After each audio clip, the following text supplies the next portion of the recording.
આજથી અમદાવાદમાં પતંગ મહોત્સવની શરૂઆત થઈ ગઈ છે। 22 જાન્યુઆરીના રોજ રામ મંદિરના ઉદ્ઘાટનને લઈને લોકોમાં ખુશીનો માહોલ છે।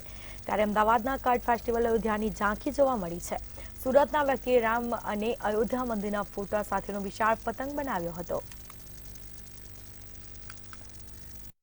देश विदेशમાંથી જે પતંગબાજો આવે છે, પરંતુ રાજ્યના પતંગબાજો પણ તેને ટક્કર આપવા માટે તૈયાર છે। જે પ્રમાણે સુરતમાંથી જે વિવિધ પ્રકારના જે પતંગો છે તે બનાવવામાં આવે છે અને ખાસ કરીને આજ વખતે આકર્ષણનું કેન્દ્ર છે તે રામ મંદિર અત્યારે છે। તો રામ મંદિરનો પણ એક વિશાળ પતંગ છે તે બનાવવામાં આવે છે। સાથે ભારતનો જે ઝંડો છે તેનો પણ એક પતંગ સુરતમાંથી જે લોકો છે તેના દ્વારા બનાવવામાં આવે છે। હિતેશભાઈ, જે પ્રમાણે આયોજન અને ખાસ કરીને અયોધ્યા અને અયોધ્યાનો પતંગ જે પ્રમાણે નરેન્દ્ર મોદી સાહેબે આટલું મોટું મંદિરને જો બનાવ્યું હોય તો અમે એક નાનો મસ્તો પતંગ બનાવીને અમારા હિન્દુ ધર્મને પ્રચલિત કરવા માંગી રહ્યા છે।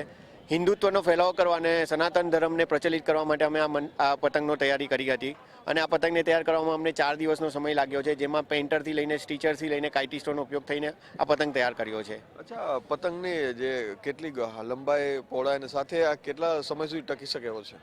આ પતંગ લાઈફ ટાઈમ ટકી શકે એવો છે। આ પતંગની હાઇટ છે 16 ફીટ। 16 ફીટના અમે રામ ભગવાન લીધા છે અને એની અંદર 8 ફૂટનું ટેમ્પલ લેવામાં આવ્યું છે। ત્યાર પછી એની નીચે 10 ફૂટનું ટેમ્પલનું બેનર બી અમે લગાવી રહ્યા છે।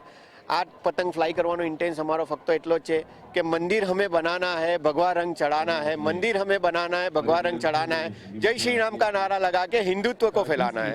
હા, હિન્દુત્વની આશાને સાથે રામ મંદિર હવે જે સપનું છે તે થોડા દિવસમાં પૂર્ણ થવાનું છે। કેટલો આનંદ સાથે આ પતંગ બનાવ્યો છે? અરે ખૂબ આનંદ સાથે પતંગ બનાવ્યો છે અને ખૂબ એકદમ શું કહેવાય કે બહુ જ ટાઈમ પર અમને લોકોને આની થોડીક સ્ફૂર્ણા રહી કે આવું કંઈક આપણે બનાવીને આને કંઈક રીતે ફ્લાઇંગ કરીએ અને લોકો સુધીને આનું મેસેજ પહોંચાડીએ તમારા માધ્યમથી અને લોકોને પણ ખબર પડે કે આવું પણ કંઈક હોઈ શકે અને આ રીતે પણ પ્રચાર થઈ શકે છે જય શ્રી રામ કરીને અયોધ્યાનું। એટલે અયોધ્યાનો જે પતંગ છે તે ઉડવાનો છે, પરંતુ સાથે સાથે અયોધ્યા મંદિરનું જે નિર્માણ બાદ હવે ભગવાન રામલલ્લા જે અયોધ્યામાં બિરાજમાન થવાના છે ત્યારે તમામ લોકોમાં હર્ષ અને સાથે પતંગબાજોમાં પણ એટલો હર્ષ જોવા મળી રહ્યો છે।